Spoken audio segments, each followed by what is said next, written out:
Saudara, seorang dan Ramil di Paniai, Papua Tengah gugur ditembak anggota organisasi Papua Merdeka. Korban ditembak mati saat mengendarai sepeda motor.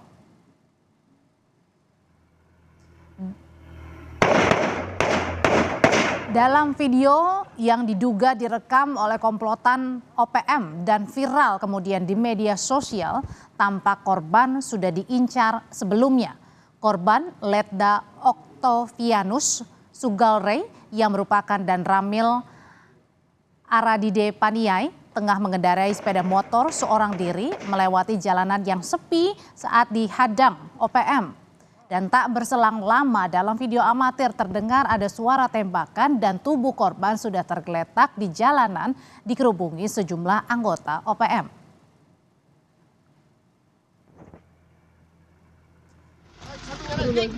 Kapendam 17 Cendrawasih Letkol Infantri Chandra Kurniawan menyebut jenazah dan Ramil Aradide Paniai Letda Infantri Octavianus Sugalrey yang dibunuh oleh OPM ditemukan setelah sehari pencarian dan sudah dievakuasi ke Nabire.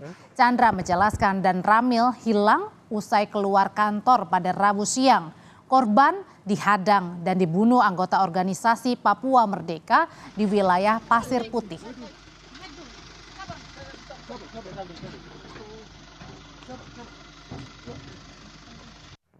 Meninggalnya ini diawali pada saat hari Rabu sore, almarhum keluar dari Koramil menuju ke kampung Pasir Putih.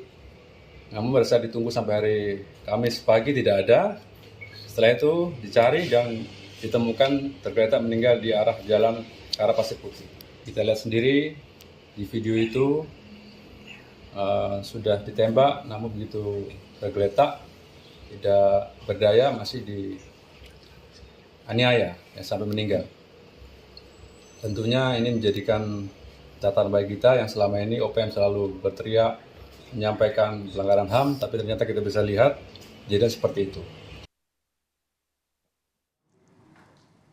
TNI Saudara mengubah penamaan kelompok kriminal bersenjata atau KKB di Papua menjadi Organisasi Papua Merdeka atau OPM. Panglima TNI Jenderal Agus Subianto beralasan mengikuti penamaan oleh kelompok tersebut yakni Tentara Pembebasan Nasional Papua Barat. Agus bilang TNI tidak akan memberikan ada negara dalam negara dengan tindakan teror OPM.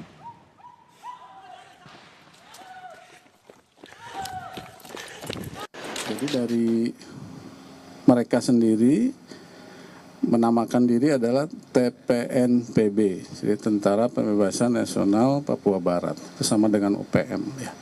Sekarang mereka sudah melakukan teror, melakukan pembunuhan, pemerkosaan kepada guru, nakes, pembunuhan kepada masyarakat, TNI, Polri. Ya.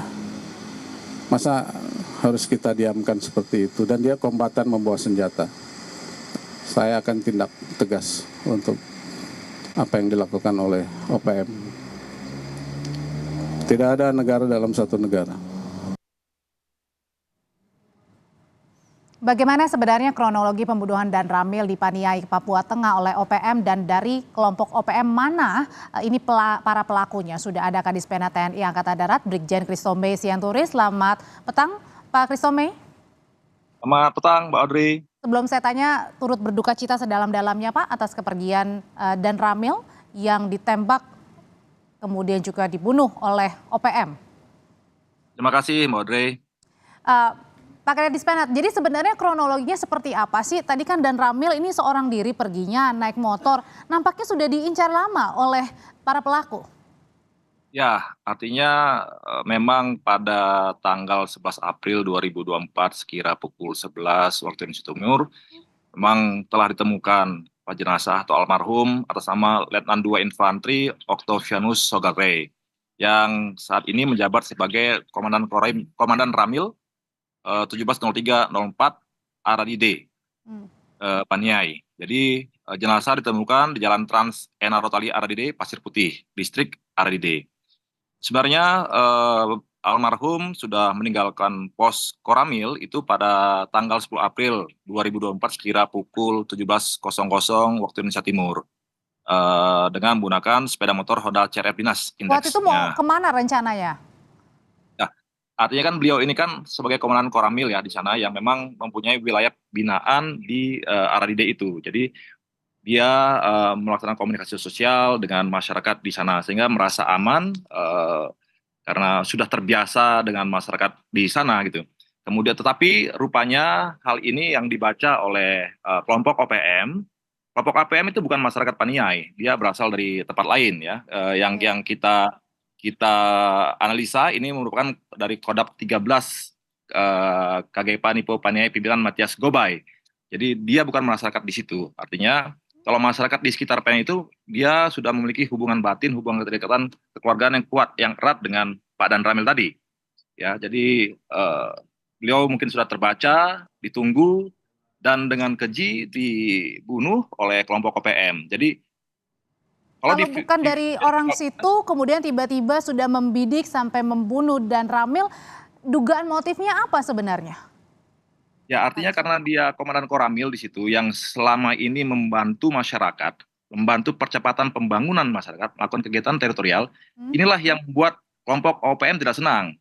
Ya, masyarakat jadi maju, masyarakat jadi bersimpati dengan TNI, masyarakat jadi cinta tanah air Indonesia. Nah, inilah yang menurut kelompok OPM justru menghambat dari rencana-rencana mereka, sehingga orang ini menurut mereka harus dimusnahkan. Nah, sehingga jika kita lihat di video, dia sudah ditembak, jatuh, sudah tidak berdaya, masih dibacok lagi di kaki maupun di kepala.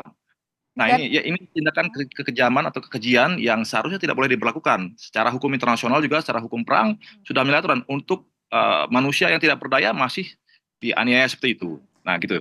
Berarti kalau ada motif tadi tidak senang ya karena ada pembangunan di sana yang dipimpin oleh almarhum Dan Ramil, berarti ada yang menggerakkan.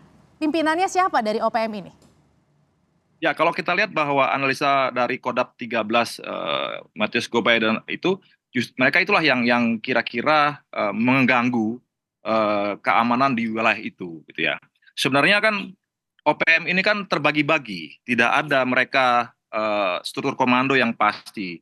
Seperti dibilang oleh Sambam dan sebagainya. Sambam pun tidak diakui oleh Kogoya misalnya. Kogoya tidak mau misalnya melepaskan Philip Martin, pilot yang sedang saat ini ditawan oleh mereka gitu. Jadi tidak ada cerita bahwa mereka punya struktur organisasi yang jelas. Ini kan hanya menunjukkan eksistensi mereka saja bahwa saya bisa mengganggu kalian lah. Saya mengganggu, jangan sampai masyarakat cinta kepada Indonesia. Itu. Karena kan saat ini fokus dari program kita adalah bagaimana meningkatkan kesejahteraan masyarakat Papua. Kita ada Impres nomor 9 tahun 2020 tentang percepatan pembangunan Papua. TNI di situ sebagai bagian dari 43 kementerian dan lembaga yang terlibat dalam percepatan pembangunan Papua. Justru inilah yang dianggap oleh OPM akan menghambat dari upaya-upaya mereka untuk memisahkan TNI dengan rakyat, untuk memisahkan antara masyarakat dengan untuk mencintai Indonesia. Kalau sampai dengan sekarang gimana proses pencarian para pelaku ini dan diduga ada berapa pelaku? Tadi kan dari foto kalau tidak salah ada 4 pelaku ya, Pak Kadis? Ya, itu kan yang terlihat di video ya. Kita saat ini masih pasukan kita di lapangan masih mencari tahu berapa besar kekuatan mereka sebenarnya. Kemudian mereka berlari ke arah mana. Secepatnya kita akan tangkap mereka dan kita akan proses hukum. Kalau tadi kan juga Panglima TNI ya sudah bilang bahwa ada pengubahan penyebutan ya, biasanya kita kenal dengan KKB, kemudian ada OPM, sekarang semuanya namanya OPM gitu. Sebenarnya untuk apa ini pengubahannya? Supaya mempermudah apa? Ya, artinya kan OPM, kenapa disebut OPM, Organisasi Papua Merdeka, kan artinya mereka ini terdiri dari front politik, front bersenjata, front clandestine, front diplomatik di luar negeri, dan sebagainya. Sehingga secara utuh lebih bagus penyebutan adalah OPM tadi. Karena mereka tadi sudah menyebutkan front-front tadi. Mereka bersenjata, mereka punya front politik, mereka bahkan ada yang di luar negeri, sebagainya. Jadi kalau hanya disebut sebagai KKB saja, saya rasa itu tidak mencakup seluruh upaya mereka itu. Gitu. Artinya Pak Kristome sudah terorganisir semua, kemudian juga semuanya punya tujuan yang sama untuk memerdekakan tadi ya, sendiri gitu ya? Betul, mereka kan berniat untuk memerdekakan diri, memisahkan diri dari Indonesia. Ya, justru itulah organisasi Papua Merdeka, OPM. Oke, kalau sampai dengan sekarang akibat peristiwa dari penembakan Dan Ramil, gimana kondisi di sana, terutama di sekitar lokasi? Apakah juga masyarakat mungkin merasa was-was, ketakutan di sana?